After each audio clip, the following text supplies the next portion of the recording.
Amém? Todo mundo achou? Gênesis capítulo 5, versículo 22, diz assim a palavra do Senhor: e andou Enoque com Deus. Olha, irmãos, que coisa maravilhosa. E andou Enoque com Deus, depois que gerou a Metusalém, 300 anos, gerou filhos e filhas. E andou Enoque com Deus. Agora vamos ler o outro versículo, que é capítulo 6, versículo 9, bem pertinho, só um pouquinho para frente. O versículo 9 do capítulo 6 diz assim: estas são as gerações de Noé.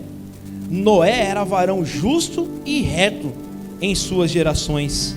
Noé andava com Deus. Noé andava com Deus. Irmãos, maravilhoso, né? Quando eu ouvi esses dois versículos e eu vi que esses homens andavam com Deus, e a gente não costuma ver tanta palavra assim ao longo das escrituras, e isso me chamou muita atenção, e aí eu fui tentar entender um pouquinho mais sobre isso. Irmãos, Enoque, a Bíblia não fala muito sobre ele. Nós temos 3 referências falando sobre Enoque, e tem uma referência que está lá em Judas, capítulo 1, versículo 14 ao 16, que eu vou ler para vocês entenderem, vocês me escutem aí. Se os meninos quiserem projetar aqui, Judas, capítulo 1, 14 e 16. E destes profetizou também Enoque, o 7º depois de Adão, dizendo: eis que é vindo o Senhor com milhares de seus santos, para fazer juízo contra todos e condenar dentre eles todos os ímpios, por todas as suas obras de impiedade que impiamente cometeram, e por todas as duras palavras que os ímpios pecadores disseram contra ele. Estes são murmuradores, queixosos da sua sorte, andando segundo as suas concupiscências, e cuja boca diz coisas muito arrogantes, admirando as pessoas por causa dos seus interesses. Então, para a gente entender quem era Enoque, Enoque era esse homem que falou todas essas coisas para as pessoas que andavam com ele naquele tempo. Porque lá em Gênesis, nesse período que nós estamos falando, o povo, as pessoas estavam totalmente desviadas de Deus. Elas estavam numa situação, irmãos, deplorável. Aqui ele está dizendo, né? As pessoas cuja boca delas saiam coisas arrogantes, admirando as pessoas por conta de interesse, queixosos da sua sorte, murmuradores, andando segundo os seus pecados. Essa era a foto das pessoas naquele tempo em Gênesis. E Enoque andava com Deus porque Enoque não fazia parte desse grupo de pessoas que estava tomando essas atitudes e andando conforme essa palavra. Enoque era um cara que estava andando na contramão do mundo. Enquanto todas essas pessoas estavam fazendo isso, Enoque tinha um sentimento, tinha uma atitude contrária a esse povo. E sabe o que aconteceu? Como em todos os lugares acontece, quando você começa a andar com o Senhor e é contra esse tipo de coisa, começa a haver muita perseguição. E aí a palavra do Senhor vai dizer que Enoque, ele não provou da morte. O Senhor tomou ele para si, ele não provou da morte. Provavelmente, irmãos, a perseguição para ele era tão grande, que ele já estava correndo risco de vida pelas pessoas. De tanto ele pregar a palavra de Deus, de tanto ele orientar, o povo já estava, no popular, de saco cheio dele e querendo fazer o mal para ele. Então o Senhor o toma para ele. Mas a palavra de Deus diz: Enoque andou com Deus. E o que falar de Noé, irmãos? Noé foi um homem espetacular. Olha, se a gente ficar lendo as escrituras a respeito da vida de Noé, nós vamos tirar muitas lições. Vamos falar: Senhor, nos ajuda a ser dessa maneira. Quando essa terra estava totalmente perdida e o Senhor estava totalmente descontente, desgostoso com esse povo, o Senhor levanta Noé, traz uma palavra para ele e diz aquilo que ia acontecer. E o Senhor diz a Noé: Noé, prepare uma arca, porque eu vou mandar um dilúvio, uma chuva muito grande sobre toda a terra, e não vai sobrar absolutamente nada. O Senhor passa as suas orientações para ele. Só tinha um grande detalhe, irmãos: até aquele tempo ainda não tinha chovido na terra. Então Noé pergunta para o Senhor, né? Falou: Senhor, mas como que é esse dilúvio, né? Água caindo do céu. Ele falou: sim, água caindo do céu, um montão. E até então ele nunca tinha visto chuva. Ele nunca tinha visto chuva. E ele pega essa palavra do Senhor e começa a trabalhar naquilo que o Senhor pediu para ele poder fazer. Grande detalhe: sabe quantos anos demorou para se cumprir a promessa que o Senhor falou para ele? Sabe quantos anos demorou para que Noé pudesse construir a arca? 120 anos, mais ou menos.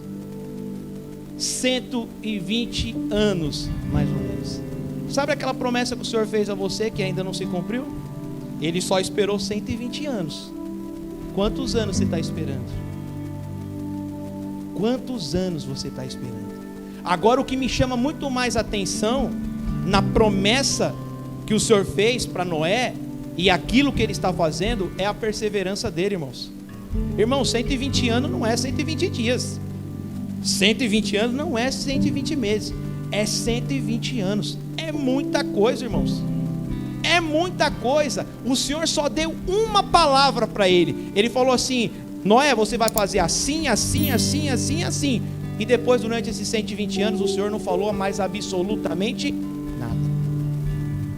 Ele pegou aquela palavra, guardou no coração dele e seguiu 120 anos trabalhando, ele e toda a sua família, ele e toda a sua casa, na palavra que o Senhor deu para eles. Agora, irmãos, olha só que loucura.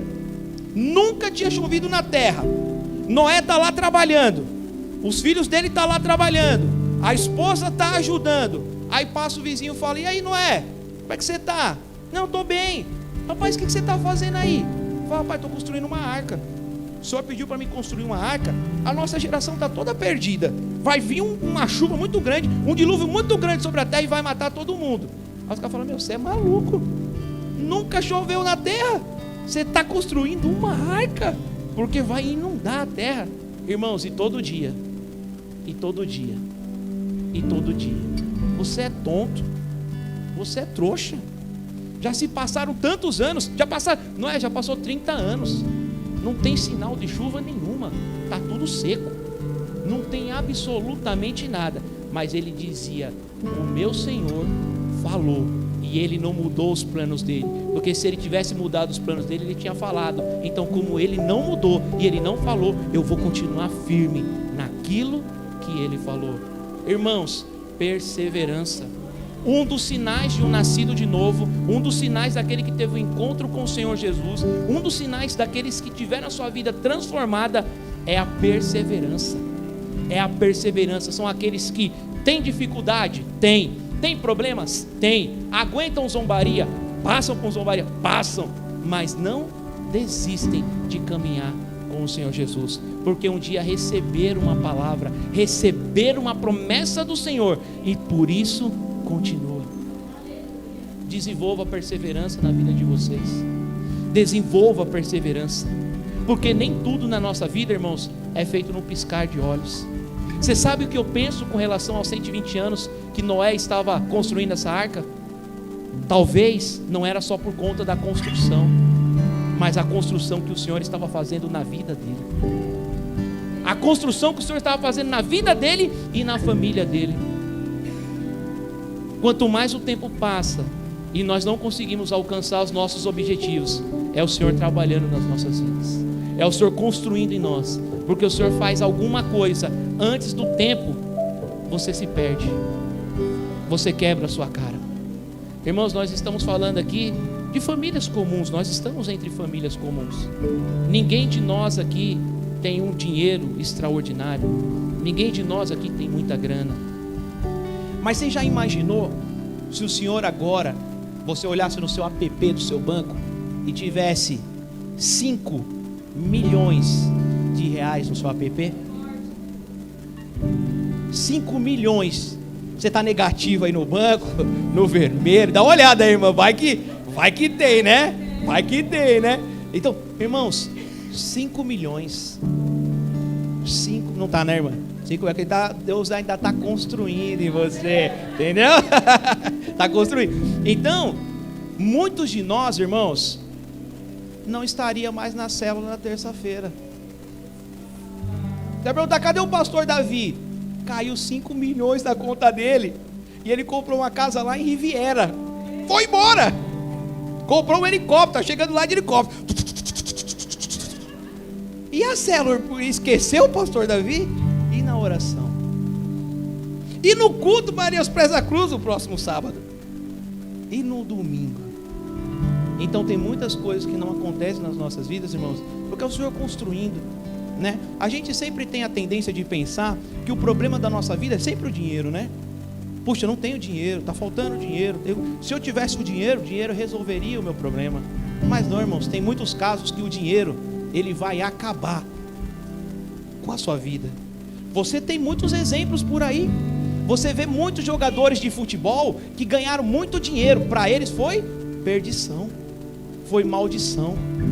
Estão aí devendo para todo mundo, viciados. Muitos ganhadores da Mega Sena gastaram todo o seu dinheiro, perderam todo o seu dinheiro, porque não tinham estrutura para poder administrar algumas coisas.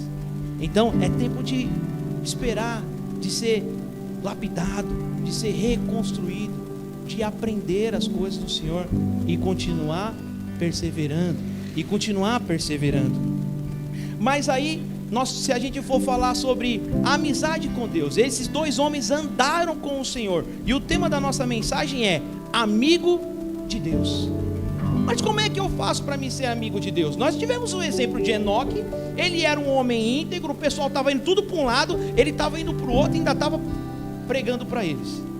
Noé era um cara que guardou a palavra do Senhor no coração dele, perseverando, caminhando naquela promessa, e ela foi cumprida.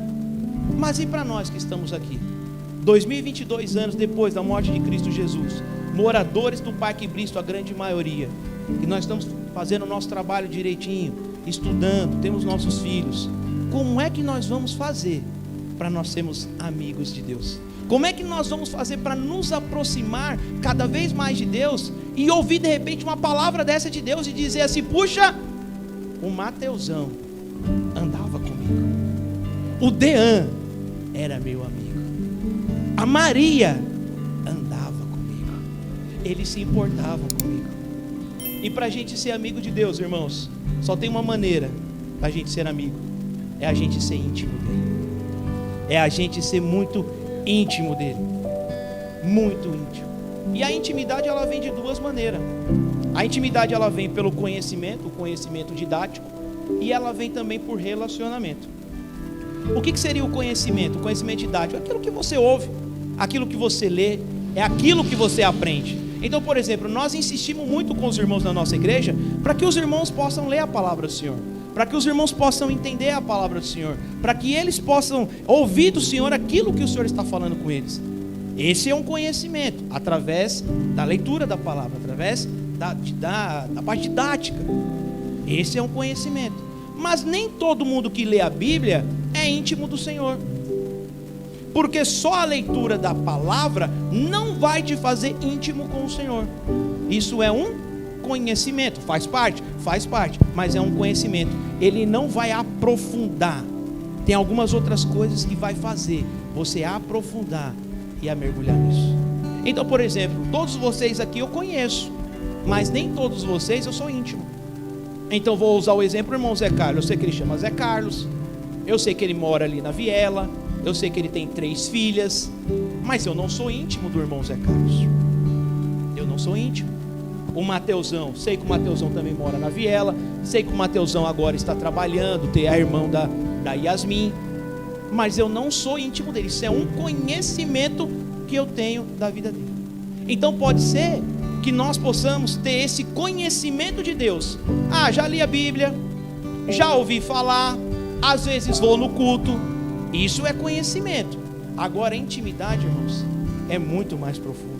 Ontem eu escutei algo na igreja que foi bem interessante e cabe bem nesse exemplo, né? O rapaz estava dizendo a diferença entre visitante, hóspede e morador.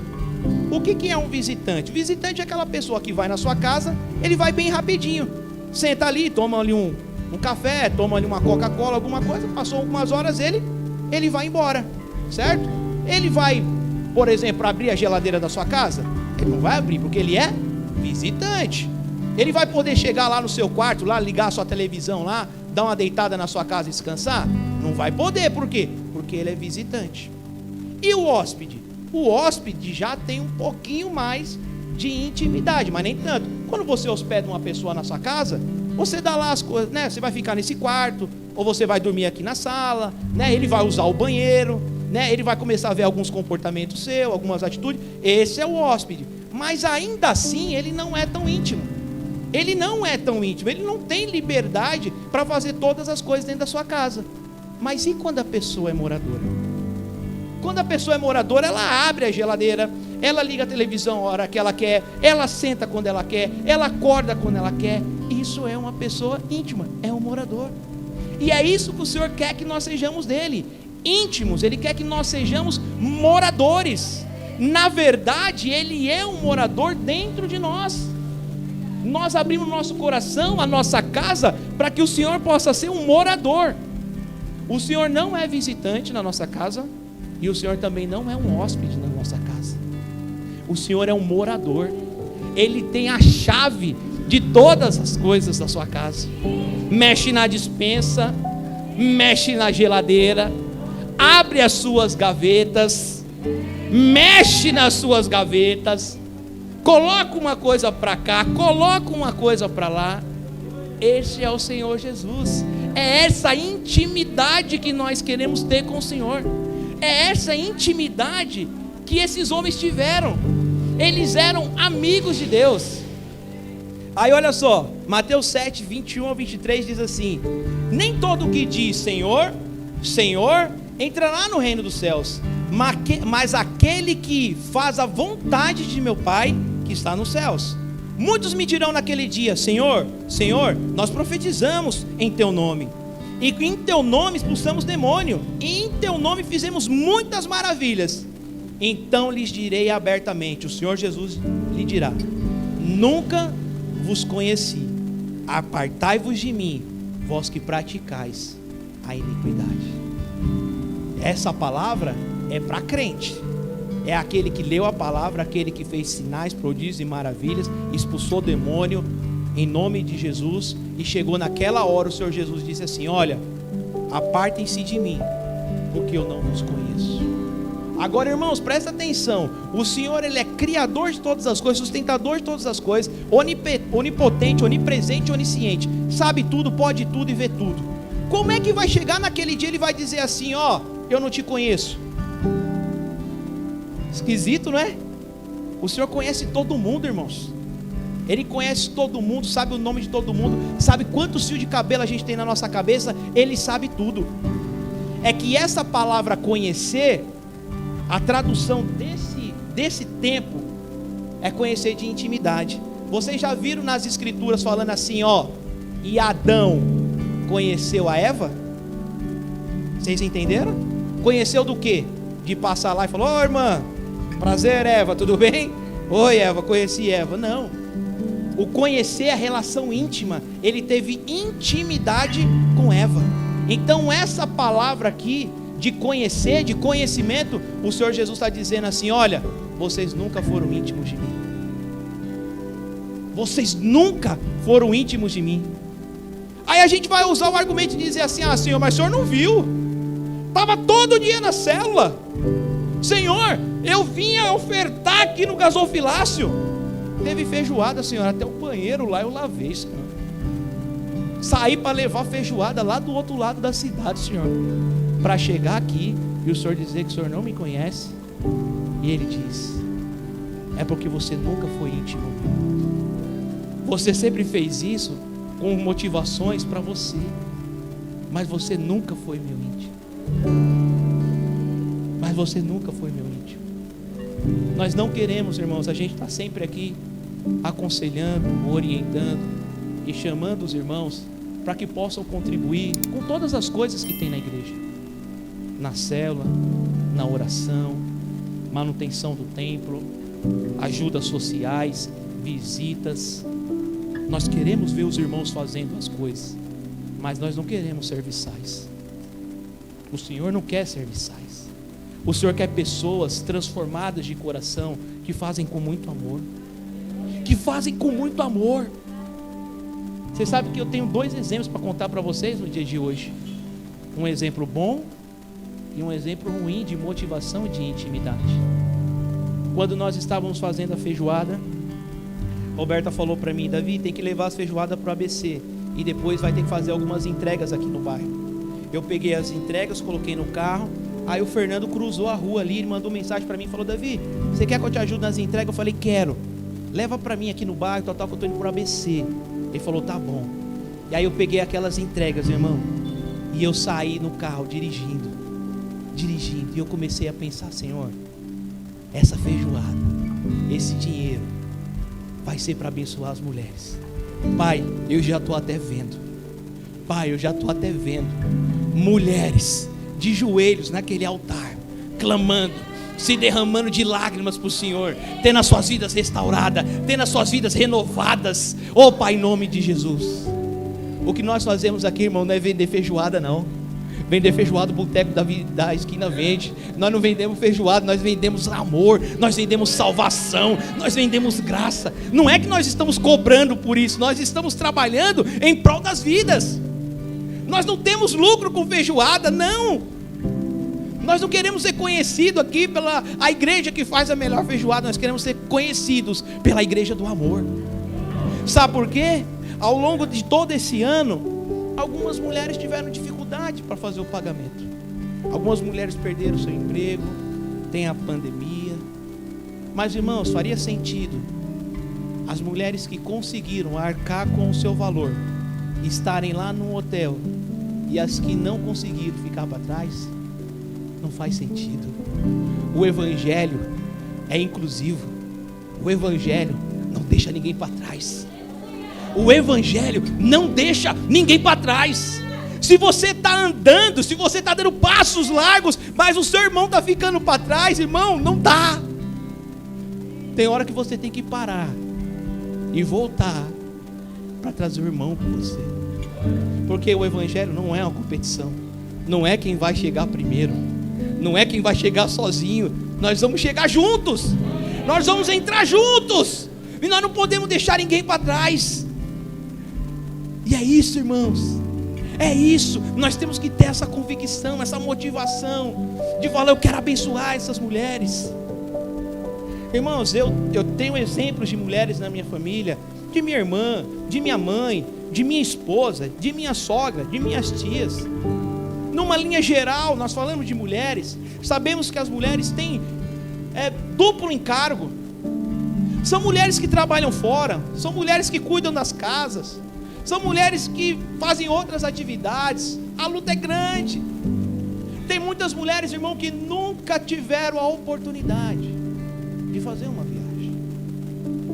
Teve muitas mulheres que tiveram que passar a vida toda trabalhando. Nunca tiveram um dia, um momento de sentar ali e desfrutar de algo bom. Mas agora elas vão ter. Na nossa igreja elas vão ter. E a gente se alegra de saber que as nossas irmãs, as nossas mulheres aqui vão estar num hotel maravilhoso, sentada, tomando um café, tomando um almoço, sendo servidas, sendo tratadas com amor, com dignidade. Isso não tem preço. Isso não tem preço. É o evangelho, é a palavra entrando, é o Senhor Jesus mudando as nossas vidas. E nós faremos muito mais por isso. Isso se falando de mulheres, mas tem outras pessoas, tem outras coisas para acontecer. Irmão, você precisa estar engajado. Você precisa estar engajado, velho. Nós não queremos aqui ver você picando o pezinho do porco. Nós queremos ver você picando o pezinho do porco e dizendo: vai ser abençoada, vai ser vida transformada, vai ter família renovada, esses filhos vão ser bênção do Senhor. É cortando com o vizinho e falando: Senhor, abençoa essa família, abençoa essa casa, abençoa esse lar.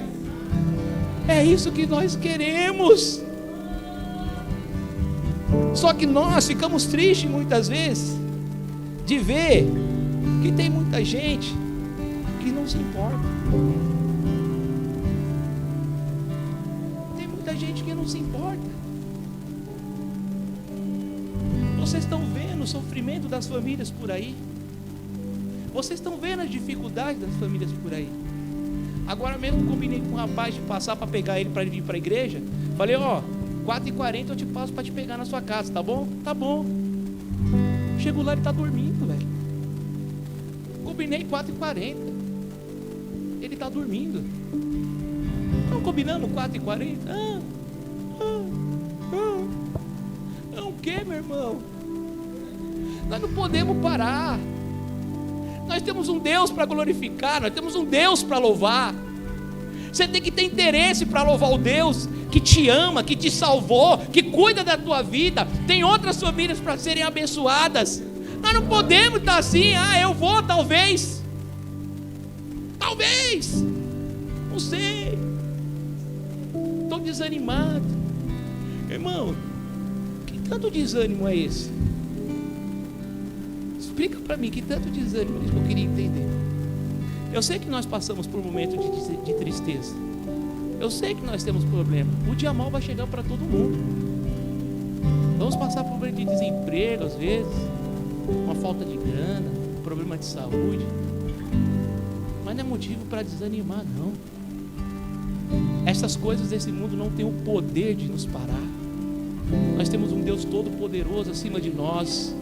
Lembra da perseverança? Eu tenho que perseverar. O Senhor está comigo o tempo todo. O Senhor não para. Nós estamos fazendo história.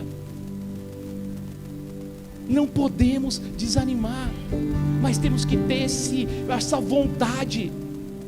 Mas tem muita gente que se anima para ir para um jogo de futebol.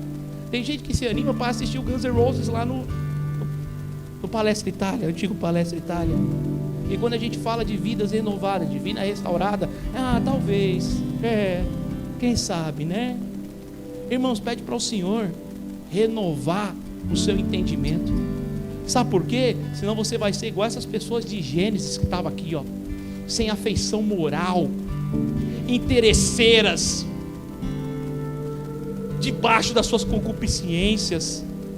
Nós não queremos ser assim. Nós queremos ser famílias de Deus, povo de Deus, filhos de Deus, que ama Deus sobre todas as coisas e ama o próximo como a nós mesmos. Porque senão vai acontecer conosco o que aconteceu em Gênesis. Todo mundo foi destruído. Aí você fala, Davi, mas o Senhor prometeu que não vai mandar o dilúvio. E não vai mesmo. Mas você pode se destruir sozinho e perder a sua salvação. Essa é a destruição que eu estou falando. É dessa destruição que eu estou falando. Seja amigo de Deus. Se importe com as coisas do Senhor. O que falar de Moisés? Moisés, um homem de Deus, amigo de Deus, falava com o Senhor face a face. Você vai ver ao longo das escrituras, nesse período que fala sobre Moisés, várias vezes o Senhor está dizendo assim, reúna a congregação, Moisés, mas só você vai entrar. Moisés, sobe o cume do monte com algumas pessoas, mas aqui em cima só vai vir você. O Senhor falava com ele face a face. E Moisés era tão ousado, ele conversando com o Senhor, ele disse assim um dia para o Senhor, Senhor, mostra-me a tua face. Senhor, deixa eu te ver. Irmãos, ninguém jamais viu Deus, mas ele tinha tanta intimidade com o Senhor, e de tanta intimidade com o Senhor, ele disse, Senhor, mostra-me a tua face, eu quero ver o Senhor. E tem um motivo que o Senhor ele não se revela para as pessoas. É muito poder, é muita glória, e as pessoas temem, porque dá vontade de morrer. Ficam desesperadas, e por isso que elas não querem ver. Quando o Senhor falou, Moisés, vai lá, avisa o teu povo, que amanhã eu vou aparecer para a congregação.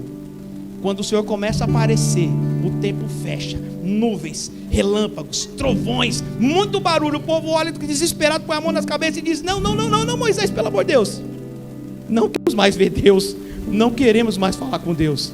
Pede para Deus falar com você e você fala conosco, porque a gente não suporta isso. Mas Moisés era tão íntimo que ele disse, Senhor, eu quero ver a tua face, nem que por isso tenha que custar a minha vida. E você conhece a história. O Senhor disse, então tá bom, então fica no meio da fenda das rochas, que eu vou passar, e você vai ver toda a minha glória. E foi assim que ele fez. E todas as vezes que ele ia lá falar com o Senhor, ele voltava com o rosto dele, irmãos, todo brilhando.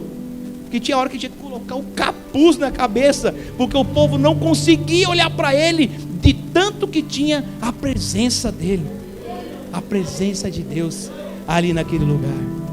Moisés era alguém íntimo de Deus.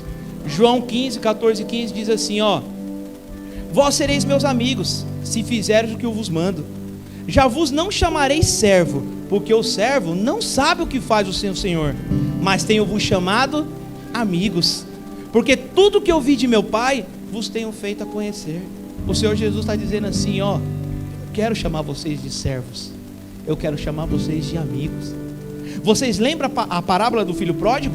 Um filho diz assim: Senhor, Pai, me dá toda a minha herança, eu não quero morar com o Senhor, acho que o Senhor faz as coisas tudo errado aqui, eu consigo fazer muito melhor, tem uma outra maneira de viver, me dá a minha parte que eu vou embora. Ele pega e vai embora, você conhece a história. Mas quando ele volta, encurtando a história, quando ele volta e tem toda aquela festa ali naquele lugar, o filho mais velho chega lá para ele e fala assim: ô pai, você está de brincadeira. Esse que foi, desperdiçou toda a sua herança com as meretrizes e com toda a farra, quando ele volta você dá uma festa? E eu que estou aqui trabalhando para o Senhor nunca me matou um bezerro cevado? O pai olha para ele e diz assim: tudo que eu tenho é seu, você não desfruta porque você não quer. Assim é conosco. O Senhor não quer que nós ficamos trabalhando para Ele e depois ir lá brigar por conta do bezerro cevado. Ele está dizendo: não é o bezerro cevado que é seu, tudo é seu, tudo é seu, é tudo para você. Você não desfruta porque você não quer. O Senhor quer que nós sejamos amigos, caminhando com Ele como amigos, caminhando com Ele como amigos. E o que dirá de Abraão, irmãos, que recebeu uma palavra do Senhor sobre uma nação numerosa, sobre muita gente. O Senhor aparecia para ele e falava: é assim, sai da sua terra, da sua parentela. O Senhor aparecia para ele e dizia: você vai ter sim um filho, vai ser uma bênção, vai ter uma geração numerosa, mais do que as estrelas dos céus e a areia de todo o mar, de todo o deserto. O Senhor falava com ele face a face também. E Abraão era um cara de muita fé, tanto é que ele está lá na galeria da fé, mencionado por todos os homens de fé. Ele também está com seu nome exposto lá na galeria da fé. E Abraão creu, e por isso foi imputado com justiça. Um homem de muita fé. Para que nós possamos ser íntimos do Senhor, nós temos que ter muita fé, temos que ter o nosso coração clamando por Ele, íntimos dele. João 14, 21 diz assim: aquele que tem os meus mandamentos e os guarda, esse é o que me ama, e aquele que me ama será amado do meu Pai, e eu amarei e me manifestarei a Ele. Um outro aspecto de ser íntimo do Senhor Jesus, de ser íntimo de Deus, é aquele que se importa com o próximo, é aquele que está disposto a ouvir ao próximo, está disposto a caminhar com o próximo. Essa parábola é muito conhecida, está lá em Mateus 25, 34 a 40, que diz assim: então dirá o rei aos que estiverem à sua direita: vinde, benditos meu Pai, possui por herança o reino que vos está preparado desde a fundação do mundo. Porque tive fome e deste-me de comer, tive sede e deste-me de beber, era estrangeiro e me hospedaste, estava nu e vestiste-me, adoeci e visitaste-me, estive na prisão e foste me ver. Então os justos lhes responderão, dizendo: Senhor, quando te vimos com fome te demos de comer? Ou quando sede te demos de beber? E quando te vimos estrangeiro e te hospedamos? Ou nu e te vestimos? E quando te vimos enfermo ou na prisão e fomos ver-te? E respondendo o rei lhes dirá: em verdade vos digo, que quando fizeste a um destes meus pequeninos irmãos, a mim os fizeste. E foi aquilo que eu falei para vocês, irmãos. O evangelho é uma caminhada, é uma corrida, onde todos têm que chegar juntos. Nós temos que estar atentos à necessidade das pessoas, para que a gente possa ajudar, principalmente a nossa comunidade de fé, principalmente os domésticos da fé. Nós temos que estar atentos às famílias, aos irmãos. Isso não é encargo somente da igreja, somente do pastor. Isso é encargo de toda a membresia. Lembra que eu falei para vocês? A membresia, o sacerdócio, ela serve ela ama, ela se preocupa, faz parte da comunidade. Porque sabe por quê? Se nós não nos preocupamos uns com os outros, nós não servimos uns com os outros, isso vira aqui um clube.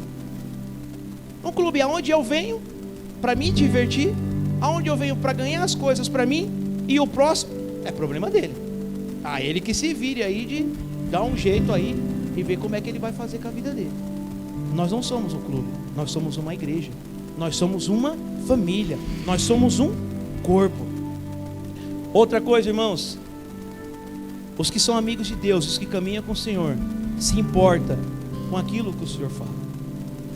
E eu ouvi um testemunho muito parecido com algumas coisas que eu e a Roberta já passamos, mas um casal de pastores muito conhecido mesmo em todo o Brasil. E no primeiro filho deles, o filho deles nasce, isso há muito tempo atrás, não tinha tanto tecnologia no pré-natal e assistência, mas quando o bebê nasce, ou a bebê nasce, o médico identifica algo muito grave na vida dessa criança e diz para eles assim: olha, nós ainda não sabemos o que ela tem, mas é algo muito grave, e nós não sabemos como é que vai ser a vida dela daqui para frente. E eles ficam ali impactados pelaquela notícia, e eles vão para casa e falam: vamos orar. E eles começaram a orar em favor dessa criança, e dizendo assim: Senhor, é o nosso primeiro filho, nós queremos sim ter um filho, mas Pai querido, contudo, seja feita a tua vontade, para que essa criança não sofra. Nós não sabemos o que irá acontecer. Entregamos ela nas suas mãos. Passado alguns dias, a criança veio a falecer, e eles ficaram profundamente tristes, e eles orando, o Senhor deu uma palavra para aquela mãe, o Senhor deu uma palavra para aquela mulher. Está lá em Isaías 65, versículos 17 a 20. Acho importante todo mundo abrir.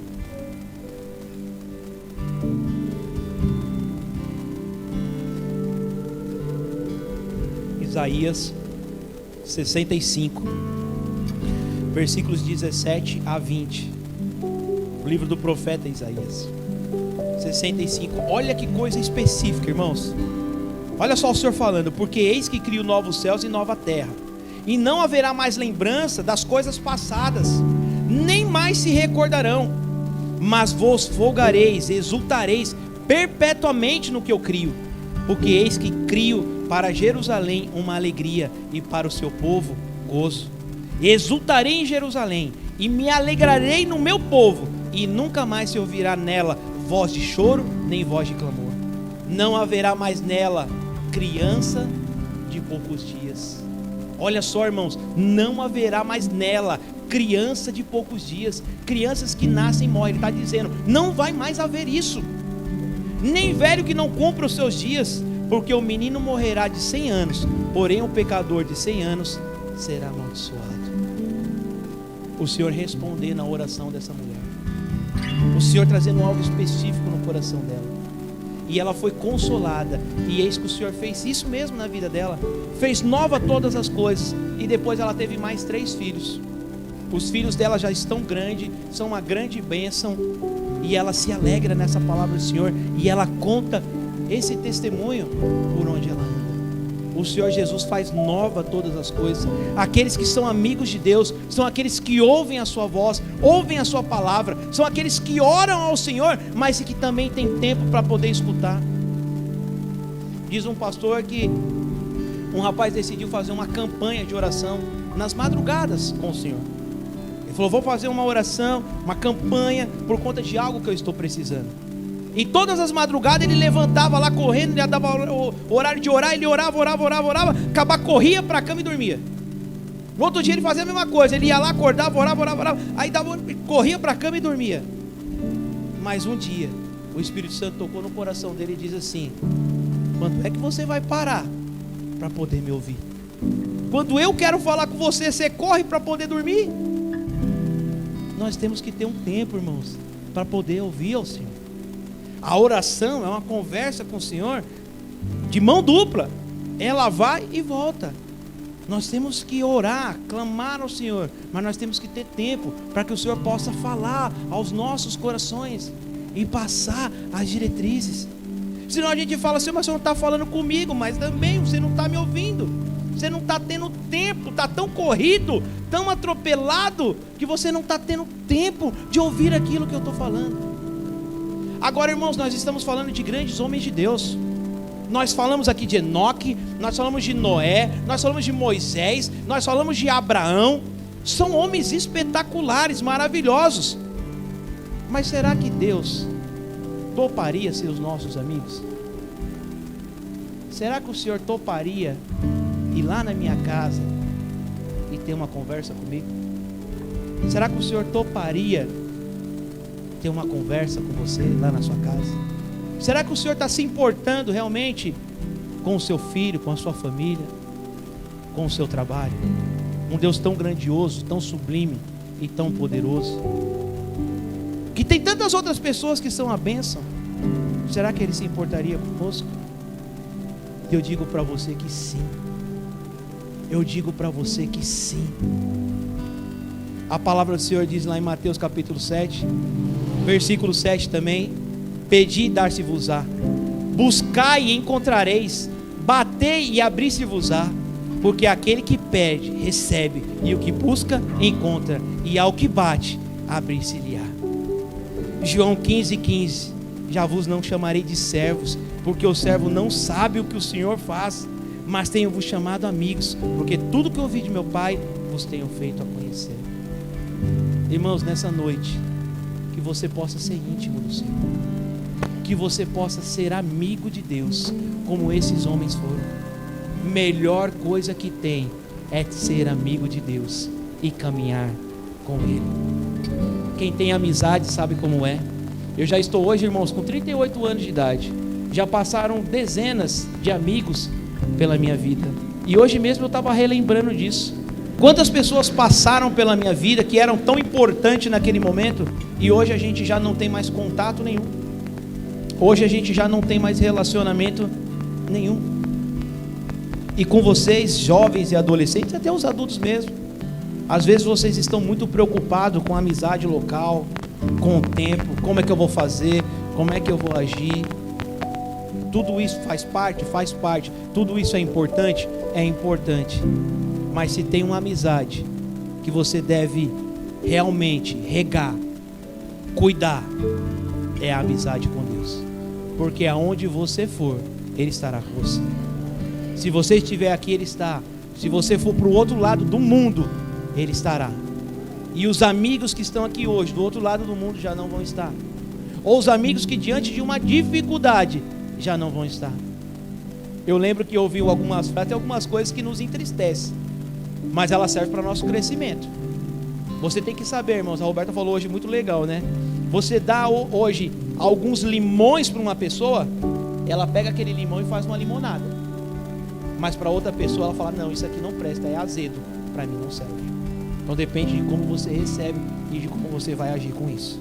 Pode ser bênção, mas pode ser maldição, desde que você saiba usar isso.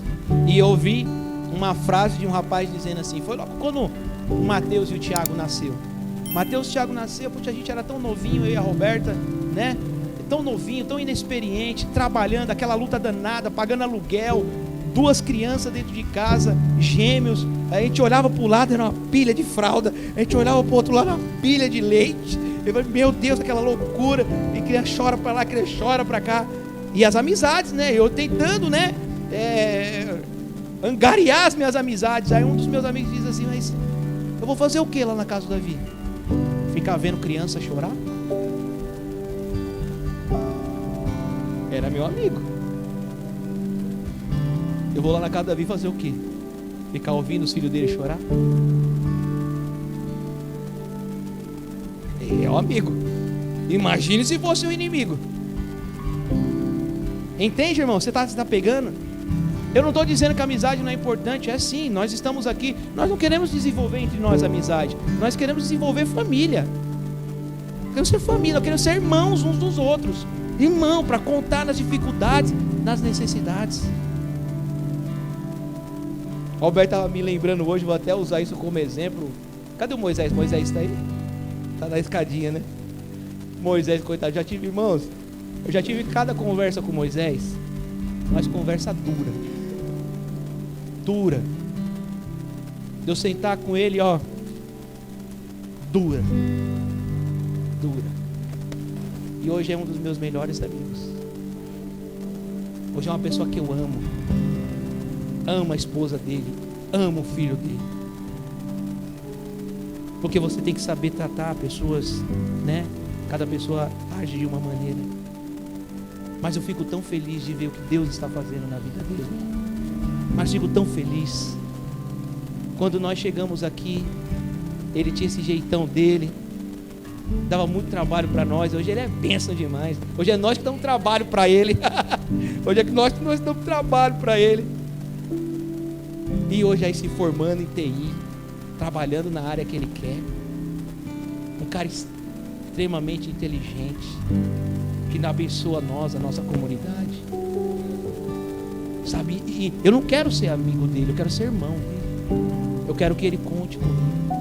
E é dessa maneira que eu gostaria que todos nós agíssemos aqui. Irmãos uns dos outros e amigos com Deus, caminhando com Deus. Glória a Deus por isso. João 10, versículo 9 diz assim: eu sou a porta. Se alguém entrar por mim, salvar-se-á, e entrará e sairá e achará pastagem.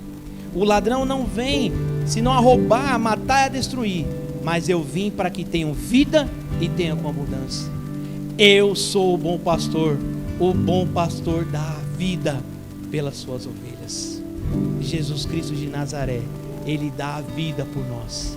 Ele deu a vida por nós. Ele deu a vida pela sua igreja.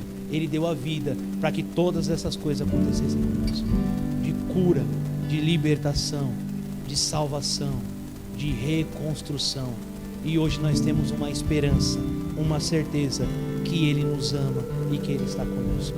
Você pode ficar de pé. Queria chamar aqui o Ministério de Louvor.